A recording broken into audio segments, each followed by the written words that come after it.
This meeting is being recorded.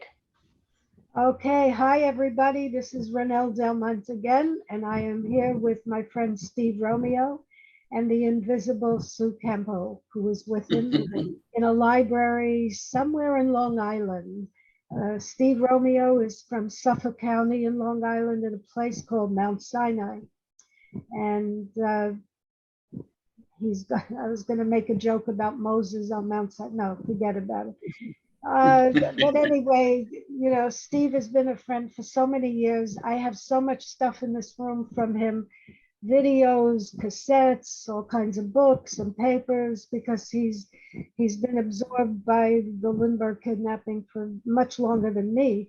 And he's going to tell us with photographs that he's taken over the years, he's going to tell us all how he got involved and where he went and what he did, what he saw.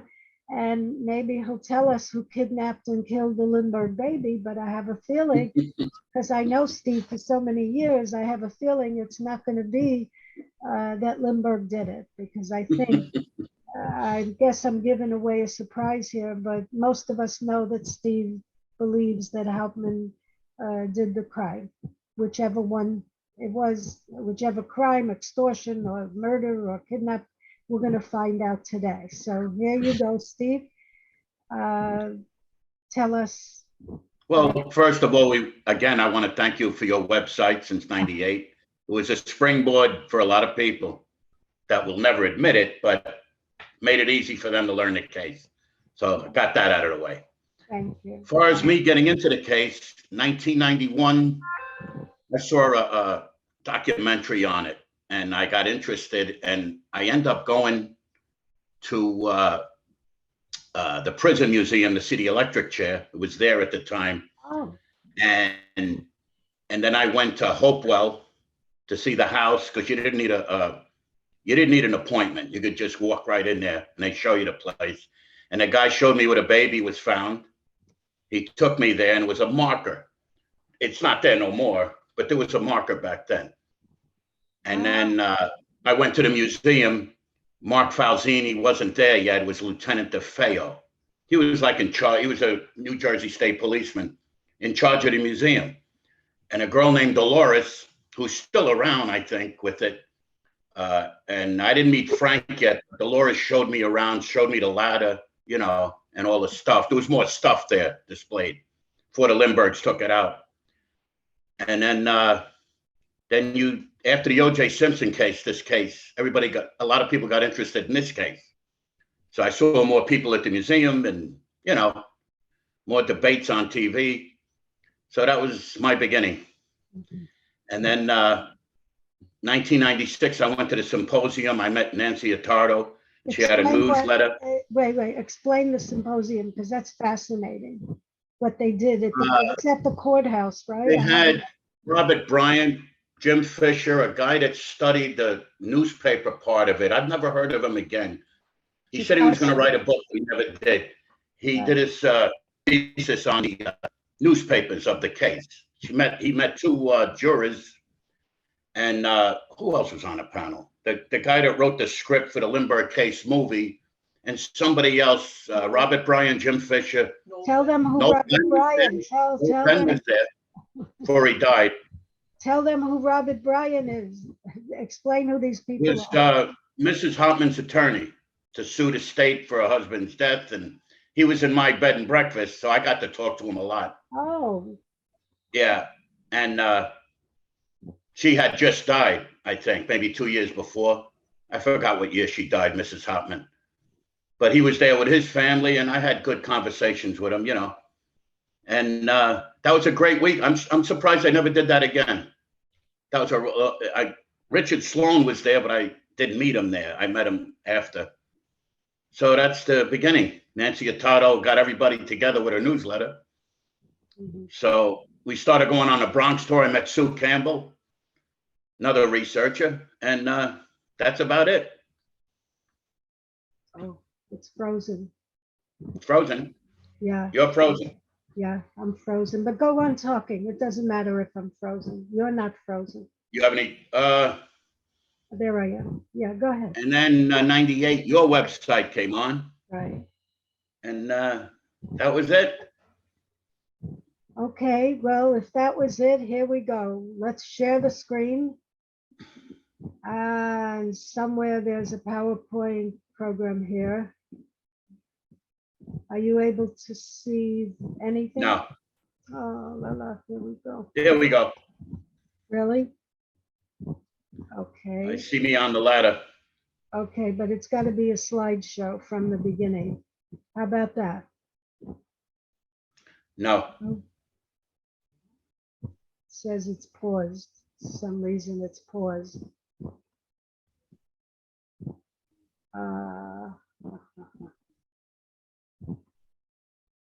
Why is my screen sharing paused? Resume share. Oh, how about that? Is it showing up? no, just a picture of me on a ladder.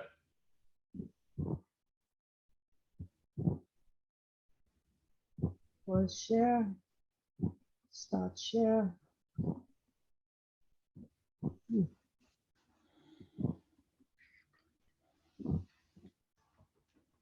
No. Well,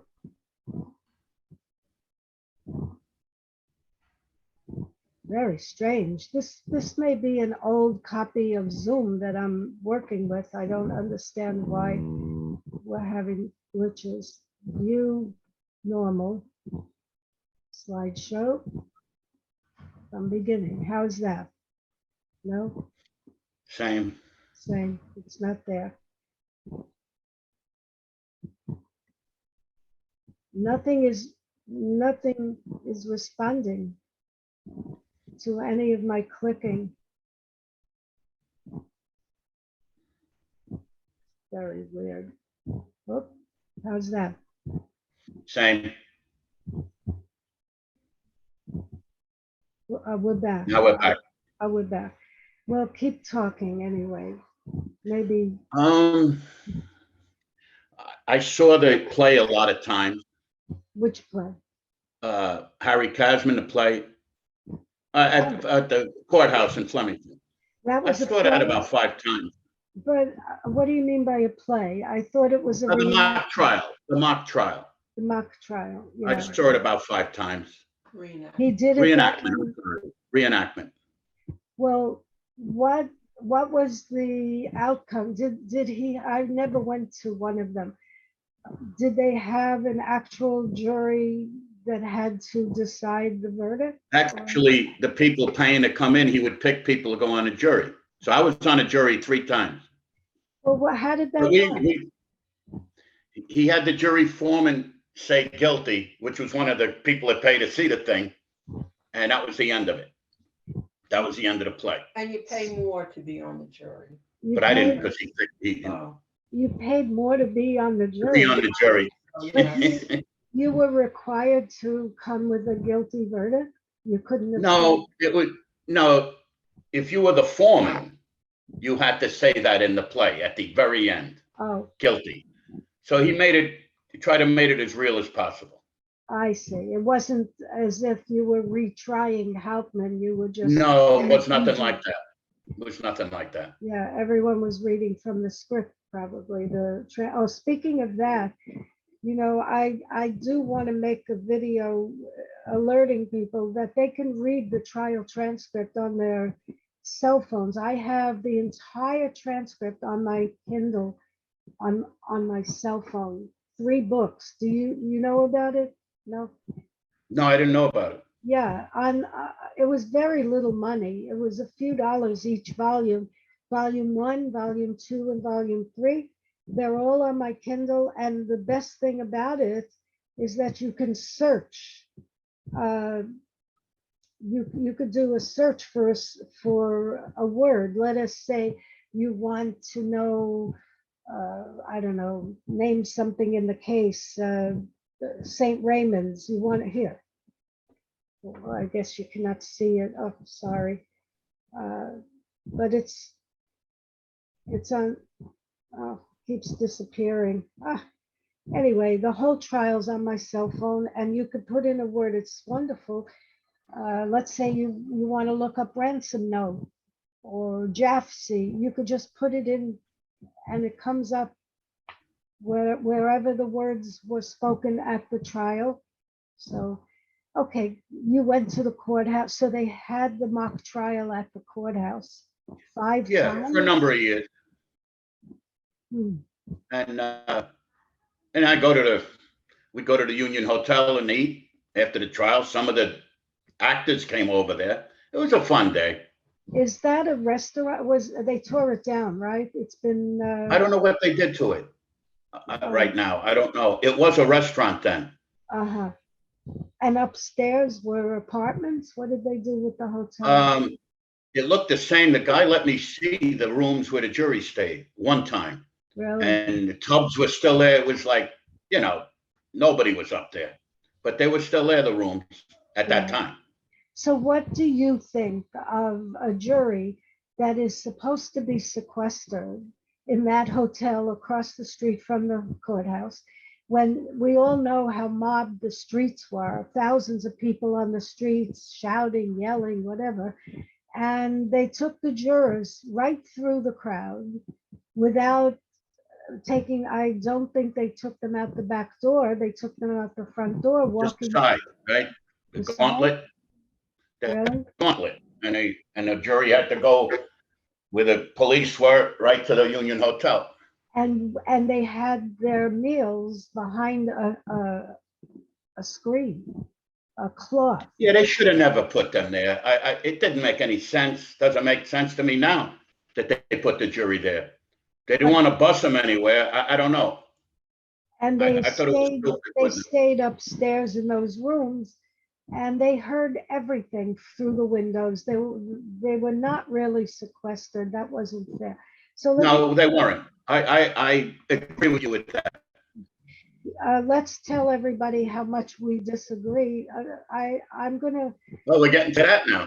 well, because I'm having so many technical glitches with the Okay. PowerPoint program that maybe we should just talk, and then I can do another Zoom with you later in the day, or and figure out the Whenever. dates with the photographs, because Steve sent me an album full of, it must be 100 photographs, and I put them into a PowerPoint program, and we've been struggling all morning trying to get them to be observed on the screen, and I don't know what's wrong, but certainly we can hear Steve. Sue could put in her 2 cents if she feels like it, but I want people to get to understand that my website attracted loads of people who disagree completely. And we've been friends for years, right? I think we're friends. You We're don't friends. you don't hate me because I think Hauptmann is innocent, and No, I don't. we've gotten along. But from your perspective, Jim Fisher is the one who wrote the correct book. Is that the way you look at it? Well, there's a couple of books. Oh. The other guy, he wrote a book that Hauptmann was guilty too, right? What was his name? Robert. Who's that other guy? I don't have his book, but somebody else wrote a book. Oh, Zorn, you mean the one who had? Not Zorn. Oh. There's another one there. Cahill, someone. Cahill, right. Yeah, I bought all those books. Yeah. Cahill. I forgot, I think it's called Hauptmann's Ladder. Is that the name of that one? Hauptmann's Ladder? Yeah, I think so. I've just lost touch with all these books. I don't read them anymore. So what got you attracted to this was Nancy Attardo's newsletter, and her newsletter, as far as I understand, promoted the idea. It got people together. It really did. I got to meet Richie Sloan. Frank was introduced to me by Jim Fisher, so I met him. He was in the play, but he was a researcher too. Tell us. So I met him at Picciello. I hope I'm saying it right, Frank. Sorry. I think it's Picciello. I think it's Picciello. Yeah. Something. Yeah, because both of you used to blog on, used to participate in my forum for many years. And it was the both of you and a few other people that would always come up with reasons why Hauptmann did it and Lindbergh was innocent. So we've had a very roller coaster type of argumentation over the years that was really wonderful. I think it was wonderful because it was challenging. It's still challenging, but Well, they don't do the case no more. what? When you see a program on a Lindbergh kidnapping, it's all one-sided now. Well, Years because ago, they had Bryant and Jim Fisher go at it and all these programs. That was healthy for the case. Now it's all one-sided. I don't, I don't that's what I see, see. yeah. Well, how did you get friendly with Jim Fisher? I mean, how did you meet him? He had advertised to buy the Scududo Jim Fisher debate, and Oh, I didn't know I was going to call him because I had his book, but he answered the phone, and we became good friends over the years. He was very nice to me, and we are still good friends. He, he's not young anymore, but he is. that's how we met him. I met, a lot of good people in this case.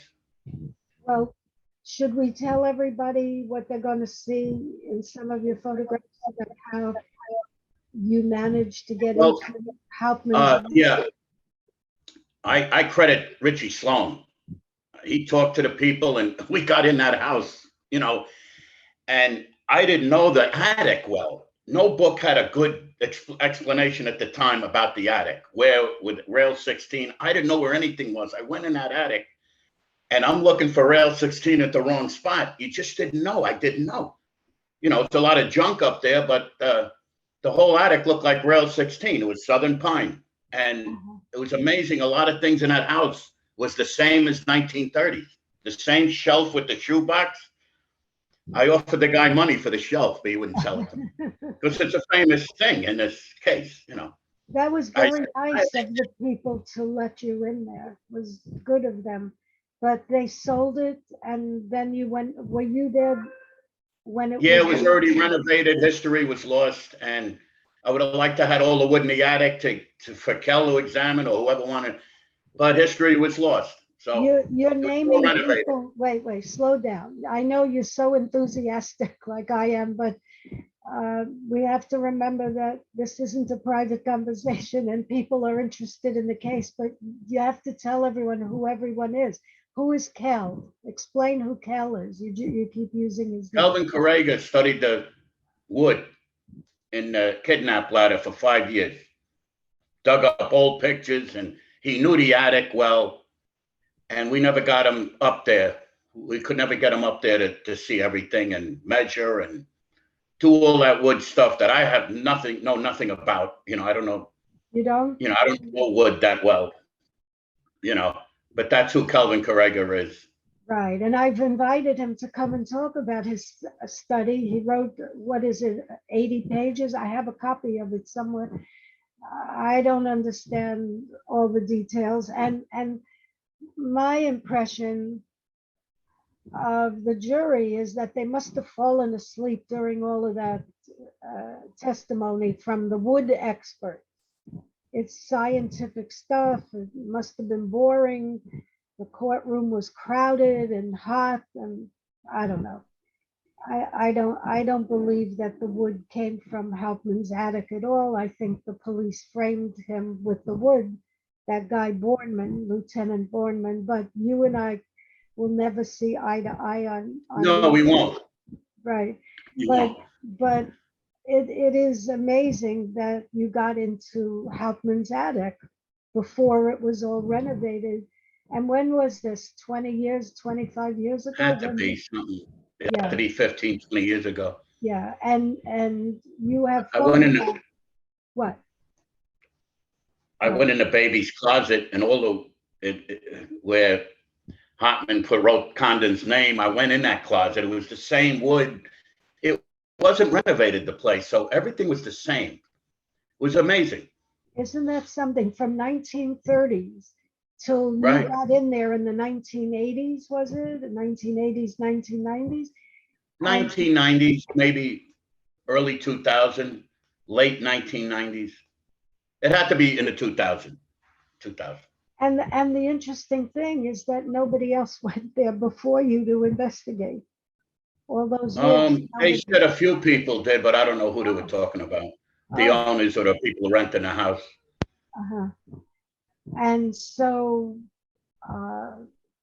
what other, you know so many people involved in this, and what other experiences. You became a good friend with Richard Sloan and Sue, who is sitting next to you, and maybe someday we can do an interview with her alone. She's been all over the place with you. You're like a pair of detectives. No, she's better than me. She's a great researcher, and Richie Sloan and her taught me a lot. I don't know, they're very dedicated researchers. I Really? didn't know how to research like that. No, but you're a collector. Is that, how would you describe I it? When I first went to the museum, they gave me a copy of the wanted poster. They gave me one. Now they're worth what? It's worth some money. Really? I just took it, brought it home, framed it, didn't think nothing of it, and it just went up in price. But they gave me one. Well, they didn't think this would ever become so popular. I think Yeah, there was nobody in the. When I used to go, nobody was there I think at the museum. in 1998, when I created this website, I think I started a craze because suddenly it was like, I don't know, hundreds of pages. Okay, well, what's the difference? It's history now, how popular it became, and I'm happy about that because it's an And then interesting test. Sam collecting all the magazines, he helped too. I mean, I've Doug, asked, I've asked Sam to be in a conversation with me on YouTube, and he's shy. They're all shy. Kelvin and I think Frank said he'll come on. I'll work on him. where is he? He's Because he lives in Vero Beach, Florida. Oh, he lives down here. And he's one of the guys that volunteered to get the museum going, way back before Falzini. Explain what happened when Brendan Byrne put the stuff out. Is that what you're talking about? Yeah, Frank volunteered and Dolores to, organize things somewhat. What do you mean by organized? They gave you a bunch You had everything was in the basement, right? In cabinets. They had to organize it. They had file cabinets. They had boxes. Yeah. When you interview Frank, he'll tell you all about that. I don't know in detail what he did, but I know he was one of the volunteers. Yeah. And did the state police tolerate you guys doing this, or did I don't know. I came later. The state police treated me very well. This is before Mark Falzini. They treated me very well there. Yeah, they were always nice to me whenever I went. They didn't seem to be opposed to what everybody was researching, and they were always lovely. Mark Lieutenant DeFeo was very nice to me. Well, I don't remember any lieutenants. I just know that it was in it's the state police headquarters, and I guess they were used to all these researchers, and they did have the museum there. Well, it's still there. It was different then. It was set up different when I went. In the sense before Mark Falzini was different. Like how? They had the ladder out. They had the garment. You could see the little containers with the hair, with the blonde hair. What do you with mean? the leaves? They had everything Lindbergh took out was displayed. Yeah. I saw the garment with the blue thread. Right. All that was displayed then. Yeah, behind glass. It was behind a showcase, wasn't it? Yeah. Yeah. Mm-hmm. So the other thing I want to ask you about, they had a marker at the place of the corpse discovery. Now, when I went there with Siglinda, we couldn't find the exact location because the marker was gone. The marker's gone. Somebody probably took it as a souvenir for all I know, but when you went there, was there like a pilgrimage to the place? I mean, no, I was the only one there with the guy that took me there from the house. Right. We went from the Hopewell house to the marker. He showed me, I didn't know where it was. You go to Hopewell and you don't know nothing. It's a barren town even today. Exactly. I could not believe there was no development, no Levittown, no developer came and built up the neighborhood. It's still barren like It that. still looks the same. Yeah. Except that around the home that they lived in and the estate that they had, there's so many trees now. If you look at the old photographs, especially There was those, nothing. was nothing, right?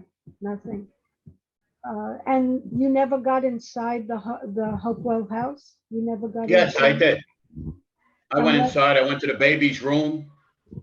He goes, there's nothing in the attic. I'm not gonna show you the attic, but I wish I would have went, because that's where Yeah. Lindbergh got his gun, right?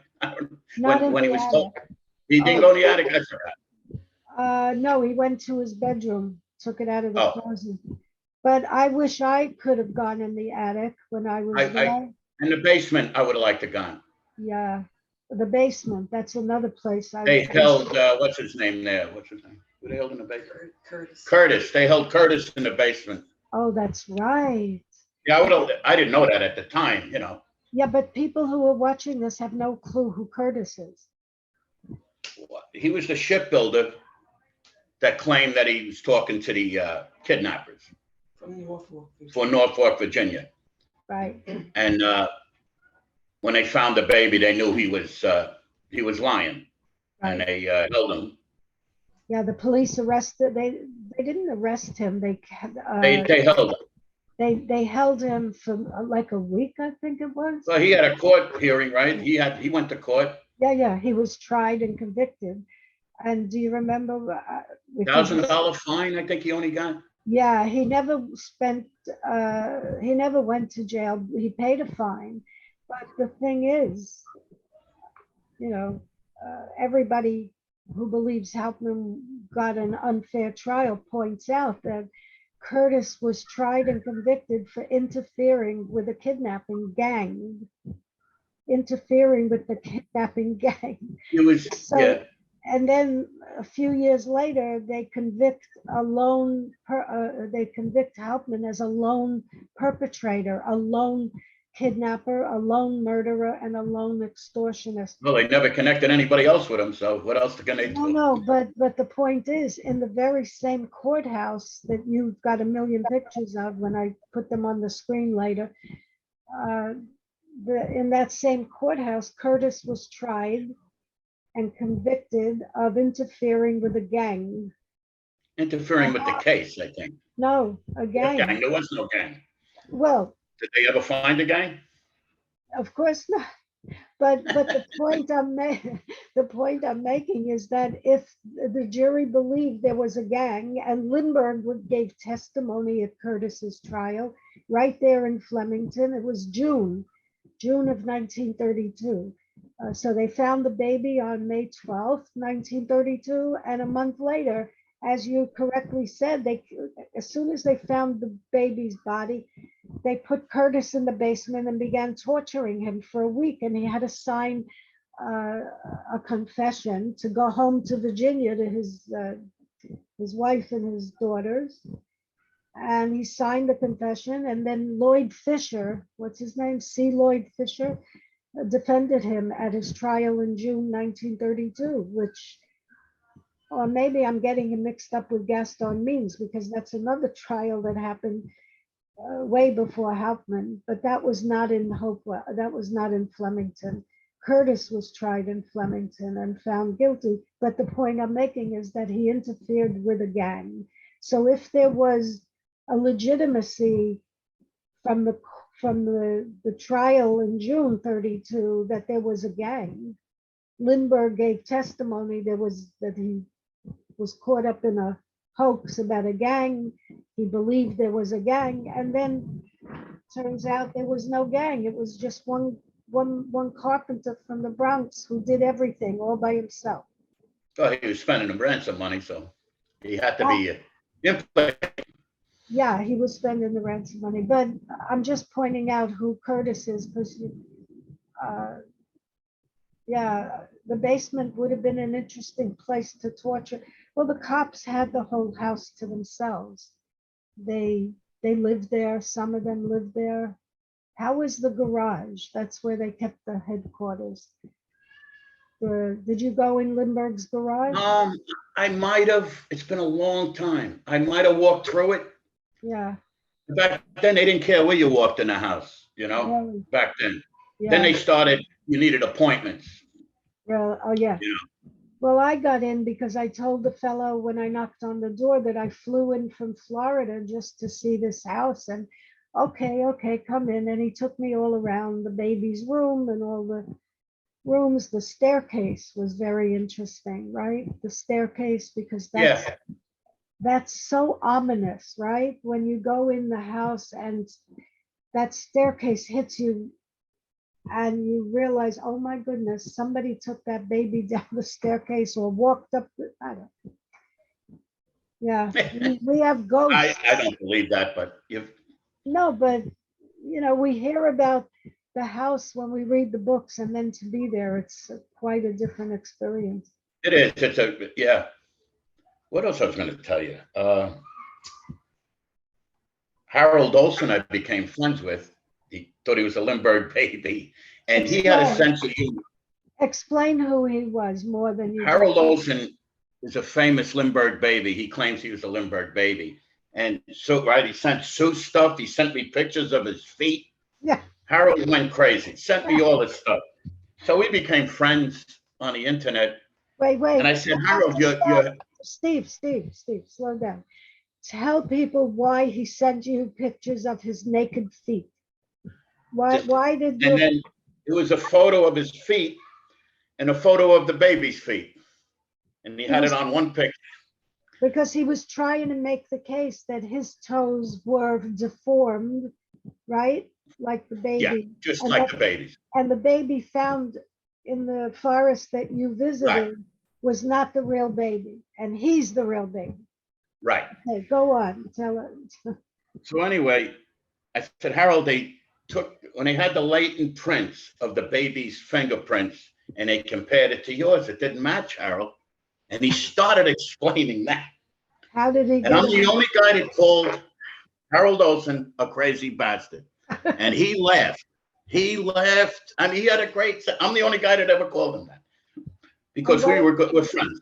Well, how do you overcome the fingerprints? How do you overcome? Well, they didn't match his fingerprints. Right. So how do you overcome So that? I don't know, he could explain the worst stuff. He started explaining why. And I said, Harold, you're a crazy bastard. And he laughed. And that was it. He came on every tour, I think, right? No, that was Kenneth Kerwin. Oh, that was Kerwin. Harold never came on a tour. I'm talking about Harold Olson.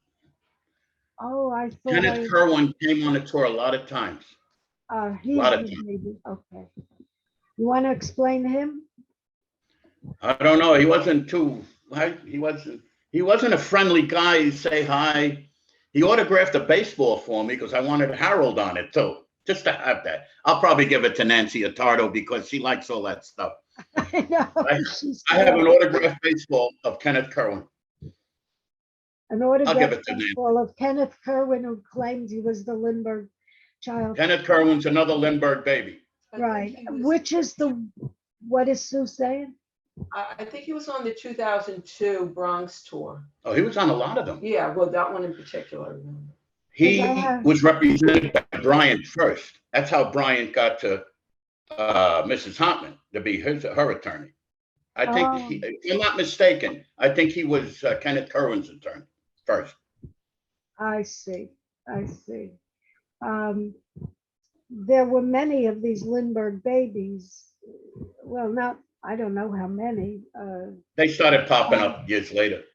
Yeah, which is the one who knocked on Lindbergh family? That was Kenneth Kerwin. He told me he knocked on Lindbergh's door Christmas Day. Wow, Christmas Day. You gotta have. Darien, Connecticut, right? Yeah, I think he knocked on that door. And one of the children answered the door, and he said, I think Lindbergh escorted him off the property or something, he told me. The police came and Lindbergh. I think he was escorted off. So that had to be before 1973. Yeah, it was in the late 60s, early 70s. Yeah. And he told Reeve, I think it was, hello, I'm your brother. Yeah. He introduced himself as the brother. I think she even wrote about it in one of her books, about how she found out about the kidnapping, because she grew up never hearing about it. And then one day somebody knocked on the door and said, I'm your brother. In one of her books, maybe it's called Under a Wing, she wrote a memoir. Do you collect books, Steve? You collect all the books? I'm trying not to anymore. I got too many, like you. Right. Yeah. And The Circus Came to Town was a good book. I enjoyed it.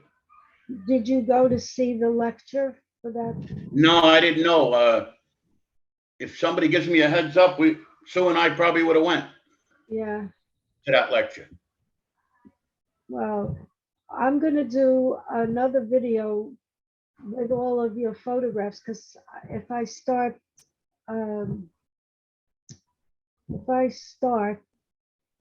fussing around with sharing the screen again, it's going to get messed up and it's not going to work. So people will have to stay tuned for the second part of Part two with Steve Romeo, and we'll see his wonderful pictures of, let's explain.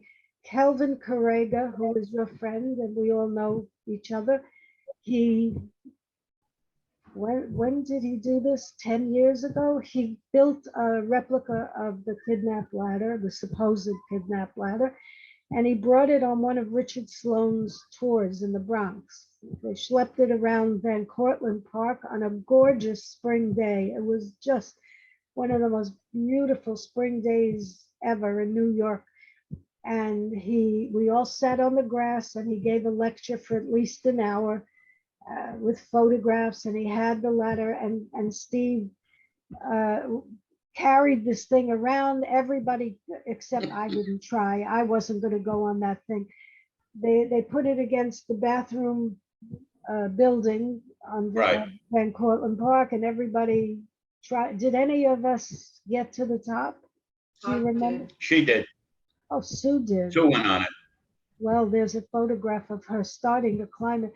But the pictures are going to show when we do the PowerPoint slideshow. They're going to show you and many other guys hovering around the Hopewell house with the ladder in different locations against the wall. And only one person ever got to the top, right? You said, get his name. Krakowski, soaking wet. He weighed 150 pounds, not even. He's a small guy.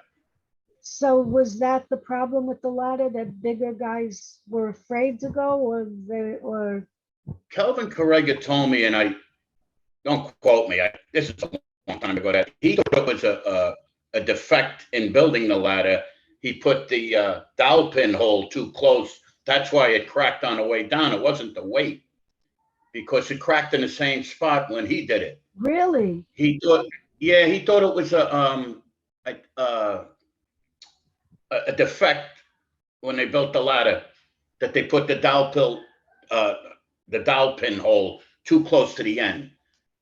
I remember him saying that. I would have to talk to him again about it. It's been a long time. So that his replica ladder that we were all experimenting with in Van Cortlandt and you guys. I think it cracked in the same spot.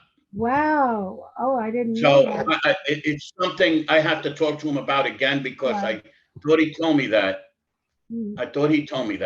Well, Which changes everything.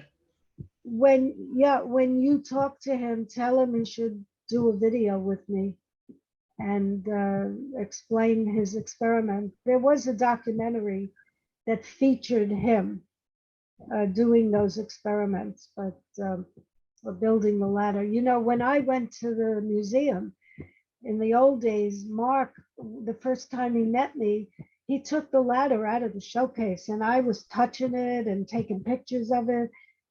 Kurt Tolksdorf was there that day. We were examining the ladder, and they could do a DNA test. Would you object to that? Would you? DNA test on what? On the ladder, because it was once a living tree, okay? Wood used to be alive when it was part of a tree. And I did a lot of emailing around 20 years ago, asking scientists who dealt with DNA whether or not a tree could be determined, the DNA of a tree could be determined, and whether or not a board from a piece of furniture, for example, could be traced to a particular, could be traced to another piece of wood from the same tree. And they told me yes. And that was 1998 when I was doing that research. And it is true that if they test if they test the table that this computer is on, maybe it's not even real wood, because today furniture isn't even made out of real wood. It might be a bunch of wood chips or something. Right. I'm all for all DNA testing on the ransom notes on, Right. I'm all for it. Good. I'm glad to hear. I'm all for it. Right. Whether they do it or not is another story. Why do you think they won't do it then? What's I have your no idea. The other governor, Barn, he said as DNA testing gets better, they're gonna do it, but he's out of there. They never did it. which I remember the governor, the old governor. What was his name? Barnes or Byrne? Brendan Byrne. No, but I remember him saying, really, yeah, but he's not the governor no more, so things change, you know. he was the governor in the 80s when he opened up the archive to the Right, and he public. said as DNA testing gets better, they're gonna do it, but apparently they're not doing it, and I don't know why. I don't know what their reason is. You're not suspicious at all about No, That's not Doesn't- what it is.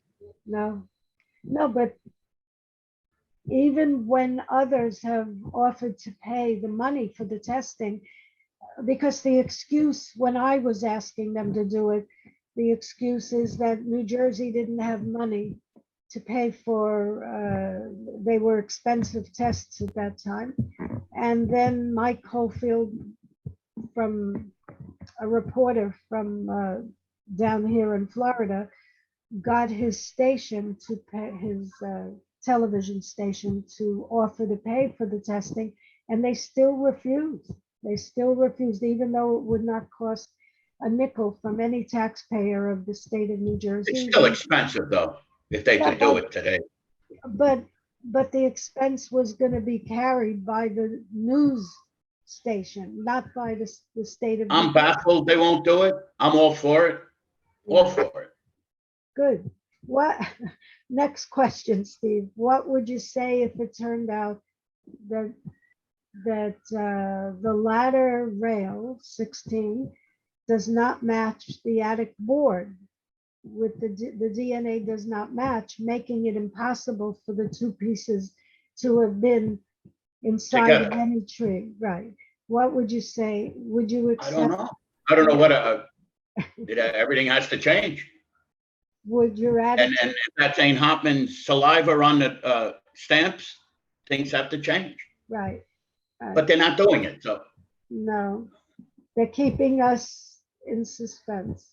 Well, what other suspenseful things can we talk about before we say goodbye? I kind of think, this is my interpretation, beginning of the crime, I think Schwarzkopf should have made the FBI the leading, because you saw that in other cases years later. The FBI came in to these one-horse towns and they took over the investigation.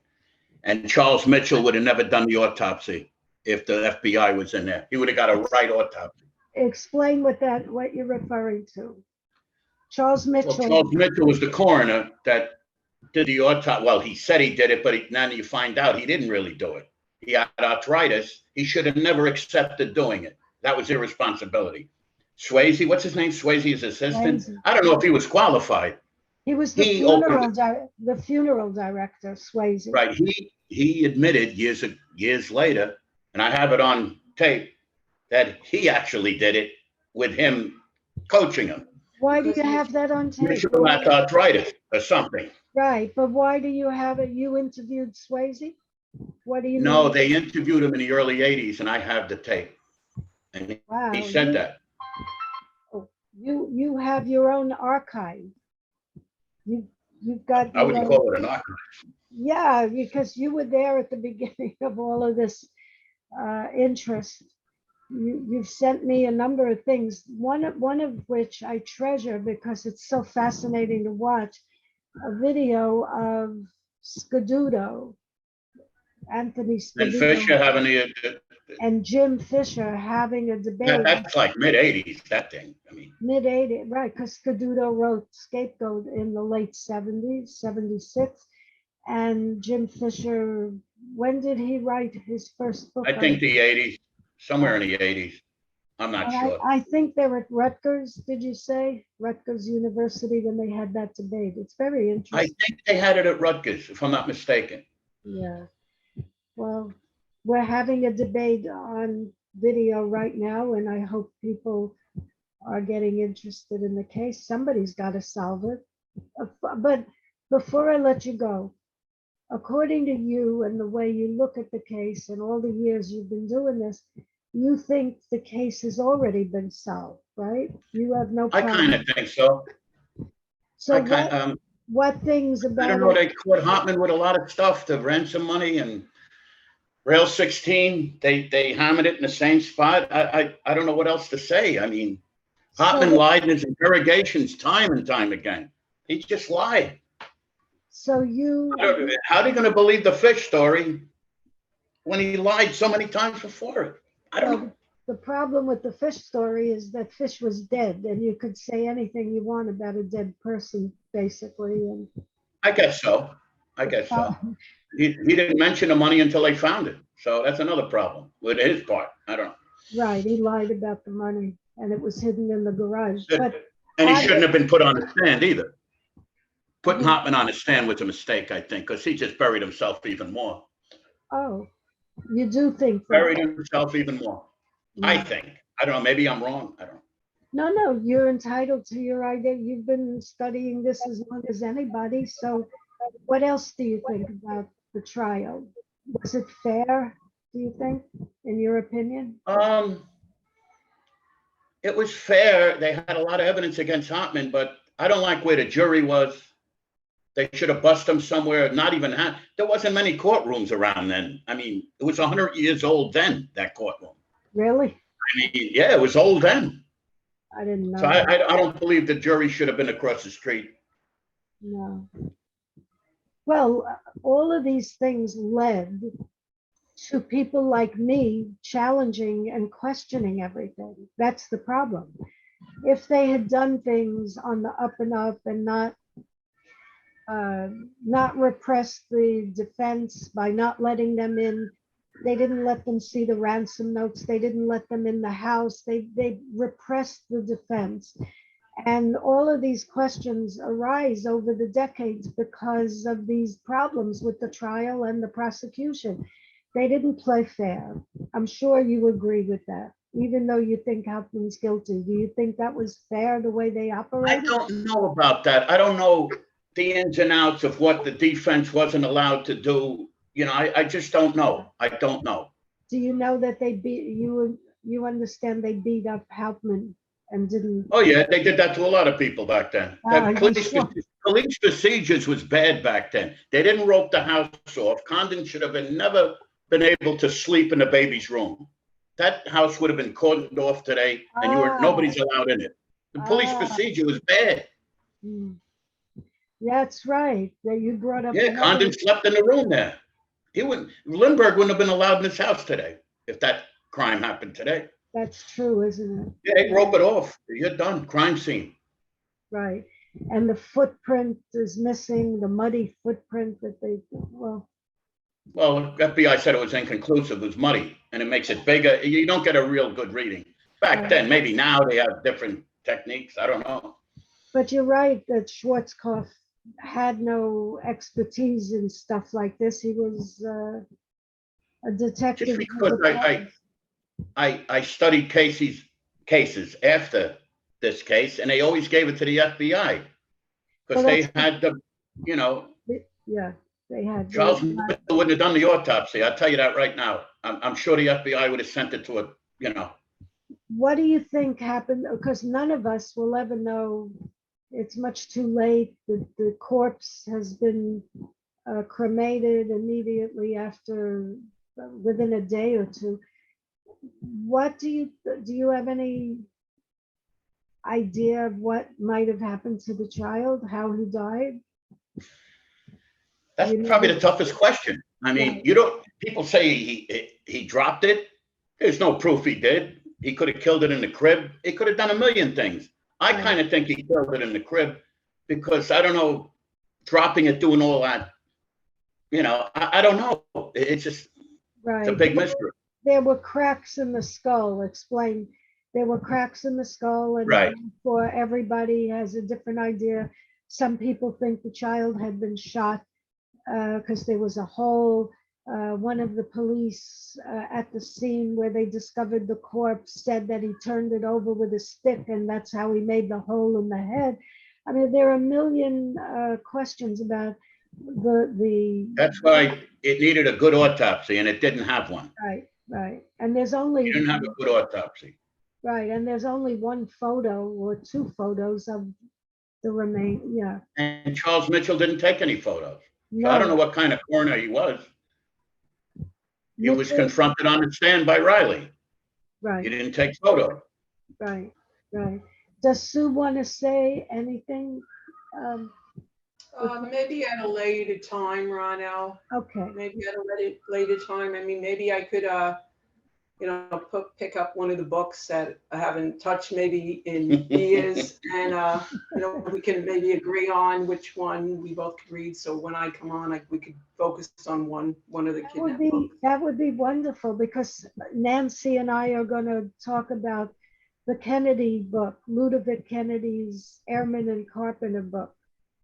We're going to talk, and then there's Noel Bain's book. Which is your favorite, Sue? Do you have a favorite book? I mean, maybe I haven't looked at Noel Ben in a while. Maybe it would be that one. I like that book when I reread it. I think it's interesting. I don't agree with. He died. Yeah, He died 2 years after the symposium. Somebody in his group was going to show me the places where to look in New York City, but all that ended when he died. He knew where stuff was, a lot of people don't go to New York to research this case. well, There's stuff there. And there's Mike, the Parker. Mike, what, Sue? I think Steve knows that the Parker transcripts are in there. Yeah, I found a guy, I don't know, somewhere in the city years ago that had the full Ellis Parker trial. And so once you put it on CD-ROM, I'm not buying all them pages. It would have cost me a fortune. Yeah. I said the Lizzie Borden trial's on CD-ROM. I'm sure that could be. Right? You could buy the Lizzie Borden trial. Well, whatever happened to the Parker trial? People don't know who we're talking about. Ellis Parker and his son kidnapped a guy named Paul Wendell. They were doing this, I think, obviously to save Hauptmann from the electric chair. But they got a bunch of guys to kidnap Paul Wendell, and they tortured him in a basement of a Brooklyn house. And that's another trial. So you're talking about that particular? Yeah, that particular trial, the Ellis Parker trial. You know what? I think that was at Flemington too. The Parker. No, it was in Newark. In I Newark? think it was in Newark. Oh, was it in Brooklyn? Where was it? Oh, Brooklyn. okay, because they did do. That's where he held them. Right. They held Wendell in Brooklyn, Sheepshead Bay, I think it was. Yeah, so that one, okay, but just what you were saying about Parker. I forgot what you were saying. I interrupted you. Ellis The trial Parker, transcripts. the transcripts. So who had them and where are they today? He had them in the city, and he told me a very big price to buy the whole thing. I forgot what he said. I ain't paying that. It's a lot of transcripts. Why don't you put on CD-ROM? I told the guy, because you could buy the Lizzie Borden trial, the Hauptmann trial on CD-ROM. Right. No. Wow, that would have been, I don't know. There's a book I written. would have liked to look at, Yeah, that would be interesting. Did Lindbergh give testimony at that trial too? I don't know. I don't know. I don't know if he doubt it, did. Actually, because he wouldn't, he was probably already in Europe. No. When did they have that trial? I don't Had know. to be after Hauptmann was executed, right? 37. 37, maybe? It was 1937. 37? Really? 37? They went to jail for a long time and he died in the prison. Well, they were going to let him come out because he had a brain tumor, right? Or something. But his son stayed in. Yeah, yeah. Yeah, that's another trial. Yeah. Okay, so we're never going to solve the question of the baby's death. That's for sure. No, none of us can bring that child back or test the remains. So we all have our ideas, which I don't know. How could someone have killed the child in the crib when there was no sign of a struggle? Who's You know what I'm struggling? saying? Like, Who's struggling? A baby's gonna struggle? yeah, but how do He could you, have hit it with the, he could have hit it. uh, or choked it to death maybe, but I not. don't think he, I don't Because know. there was no blood anywhere. That's what I mean. There was no blood in the crib at all, not a drop. No, And there was no blood in the sack. When they found the child in the burlap sack, there was no blood. So who knows? Who knows? What do you think of we'll Lee- never know how he died. Right. Have you a copy of Lisa Perlman's book? Yes, I do. And I don't really agree with it. I'm sure you don't. I don't agree with it at all, but that's me. Well, They we seem know, like nice people, but yeah, yeah. We know you don't agree. All right. What do you want to say?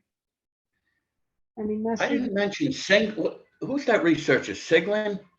What, did I say it right? what's her Siglinda. name? She's Siglinda. very nice, and I've given a Yeah. shout out. How you doing? Yeah. I haven't seen her in years. Me neither. My good friend. I never get to Pennsylvania, but we had a lot of fun together, like all of us. We should have a convention one day. We should. Right. And okay, so this will be part one, and we'll do part two with all of your photographs. And All right. It was great to be on. I'll see you again. thank Great you to see so you, much. Ronelle. Thank you. Thank you. Thank you. Bye. Bye, Bye. Ronelle. Bye. Bye. See you next time.